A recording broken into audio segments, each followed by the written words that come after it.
Hi, I'm back. So to begin, I want to give an explanation of what this style of video is about. So this channel is called Practical Magic. So it really is about a recap of what's coming up for me in the past couple weeks and how I use that experience for awakening, how I apply pretty lofty spiritual concepts to the everyday life and make it very practical, very digestible information. So to start, what was coming up pretty strongly for me was relationship stuff between me and my husband. So let's see, where do we begin? I realized pretty strongly how I, from an ego sense, am just not that important. Like, I do not need to be the one who worries about and makes sure that everything is turning out right and meddling in everyone's business and making sure things are going to go the way that they should. Things are already kind of playing out and going the way they should already. So what I mean by that is, that doesn't mean that I don't show up as I am. Of course I show up as I am, but that means that I can relax and listen to what's actually coming up for me instead of going around and from a state of stress, sort of like interrogating, nagging, helicopter parenting, whatever it might be. And I want to share a story of how that's relevant. So my partner and I play this game together where it seems like he likes to ding my car, whether it's like hitting it on the side of the garage, or I think he backed up into a wall one time. He scraped the front end on like a brick wall trying to park. And each time it brings up this feeling in me, like justification of me nagging him, justification of me telling him, see, I need to like watch over you. I need to make sure that you don't do this type of a thing. And the other night at dinner, it came to a head pretty strongly. And I can't remember exactly what the scenario was, but all I remember was the feeling came up really strong of like, I feel like I need to babysit you. I was like, whoa, what was that? And luckily, I have some experience with mindfulness. So I know that when these big feelings are coming up, I know it's mainly all about me. And it's going to give me a lot of insight into the way that I'm viewing the situation. So I want to explain how that played out. So this was such a big, big feeling that once I like expressed it, like this big monster that came out, it was time to take a break. It was like, whew, what is that?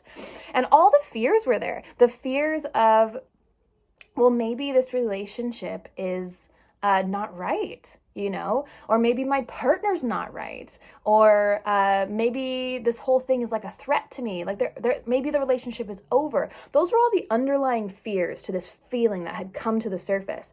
And as I sat with it, rather than like believed those thoughts and acted them out, as I sort of sat with it, I was welcomed into a really beautiful realization. And it had mainly to do with the fact that I don't need to meddle in everyone's business.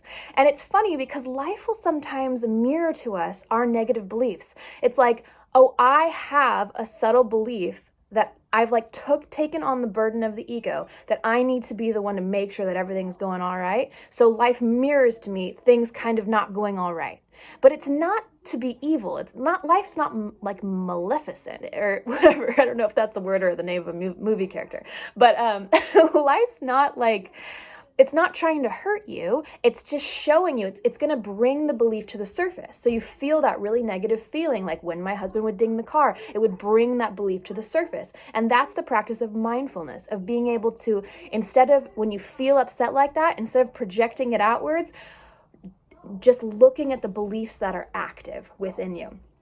So first off, it was the belief that I need to meddle in everyone's business, but it was actually way more than that. Also, it was looking at how when I had a negative feeling or a negative projection about my husband, there was this subtle fear that would mean the end of our relationship. That would mean the end of my attraction to him. And I had a fear around that. And with that, as I just looked at that belief, I was welcomed into this feeling that nothing that my husband actually does, like none of his tendencies are actually going to end the relationship between him and I unless the relationship is ready to be ended. Unless the relationship has no more relevance for both he and I. So I don't need to be worried about what comes up. I don't need to be worried about the feelings that I have. I just need to be present with them. What's funny is that when we're...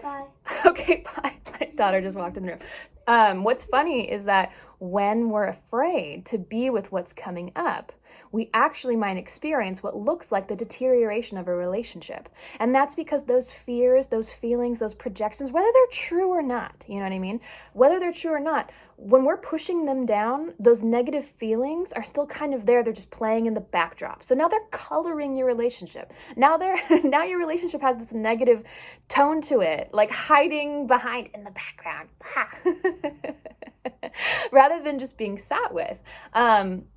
At the same time, if we're afraid to look at what's not actually working for us, if there really is something that's not working for us in a relationship, if we're afraid to look at it, we prolong something that's not serving us. So it's just okay to be with what's arising. And the first step to be with what arises, I don't mean you act out what's arising, although if you do, it's okay. Just like when I let that thing rip, like, I feel like I have to babysit you. That's okay. There are tools to, then gently recover from that. You know what I mean? It's just that for the most part, mindfulness means, whoa, when those things do happen, we can sit with it and see, is this something that I can discover within myself? Is this something where there's a belief active within me and it's coming to the surface and it wants to be transformed or whatever? Or is this really something that's just not working for me?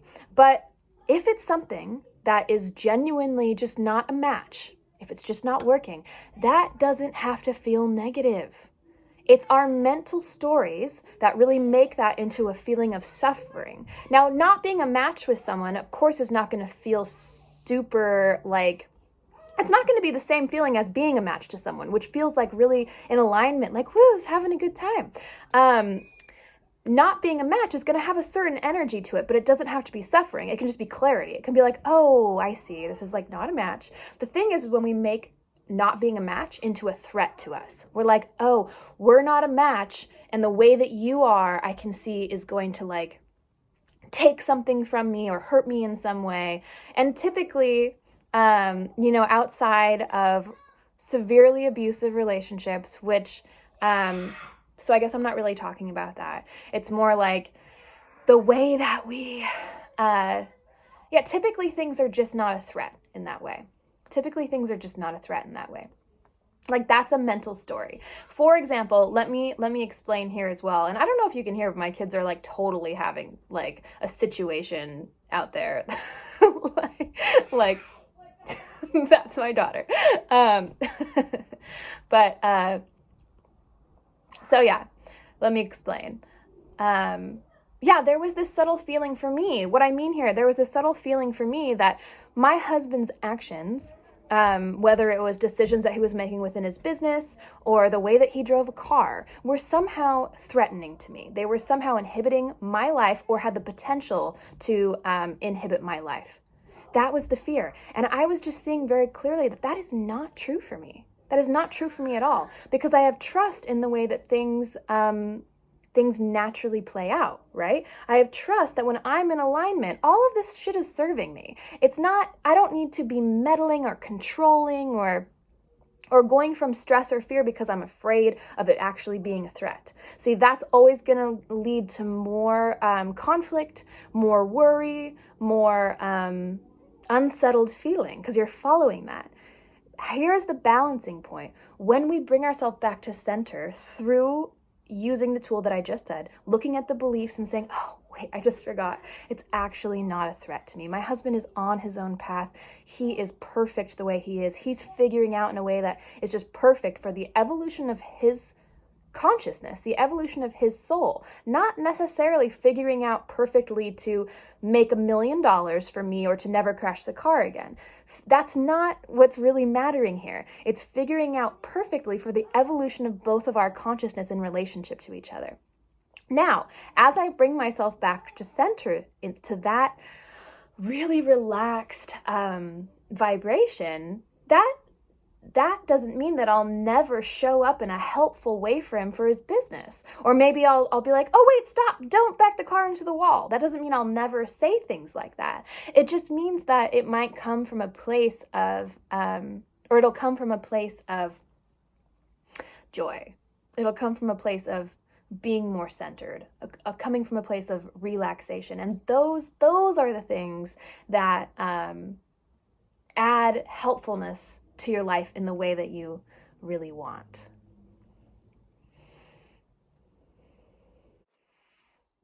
Okay, so another thing that's coming up actually yesterday for me. So I've noticed over the past couple months that it's become apparent that either the week before or like a couple days before, or in this case, last week, just the day before that I start my period or I start my menstrual cycle, it seems like the triggers are more apparent. It seems like, I think some people call this PMS or whatever. But now typically that would be viewed in a negative sense. It would be viewed in like, oh, you're just moody, or it's just hormonal, or this is in some way a burden, right? To have that cycle happening.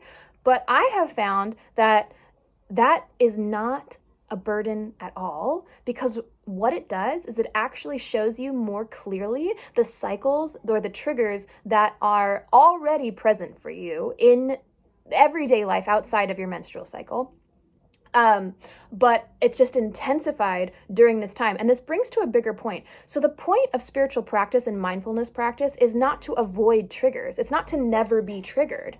It's to be so welcoming and so embracing of life that when triggers come up, you can be fully with them. Because the triggers, it's interesting, the triggers are always an indication of an unhealed wound. And as we heal these wounds through belief work, that's how we're welcomed into more joy and more connection. So the triggers are totally not the enemy. Like, you want to be triggered. Now, you don't have to go around like looking for triggers. You don't have to dig into your past, or unless you're inspired to, unless it feels good, and then go for it. But you don't, a lot of times that can feel heavy and it can feel sort of like burdensome. Life will bring up the triggers naturally. You just gotta go with it and follow what feels good to you. Follow what is inspiring to you, what draws your interest. And as you do that in your day-to-day life, that's just, we're naturally built to have the triggers be shown to us through that experience. They'll just come up naturally. It's like, oh, this is what needs to be looked at right now. It's like life is your greatest guru that was ever created. Moral of the story with that is the menstrual cycle and being a woman and having these sort of cycles is not a problem at all. It's a total gift. If we're in the practice of being present with our triggers, these are cycles and times that will bring up the work more intensely so that we can see the cycles and really be with it. And I think it's valuable to allot yourself time to really have time to be with those triggers and to see what's underneath. And this can be really sacred work. So yay. So that about sums it up for this week. I just noticed that triggers were coming up pretty strongly over the past couple weeks, and they had an underlying root of my life is not the way that I want it to be. And that can be projected outwards onto our kids, our partner, our house, our whatever it might be. It's a very common negative belief, right? And the practice really is to sit with what's coming up for you. Allow yourself some time to just feel that feeling, not run from it, but also not act it out. And what acting it out might look like if you don't like the way your life looks, it might be coming from stress or coming from pain, strategizing how to make your life the way that you actually think that you want it to look.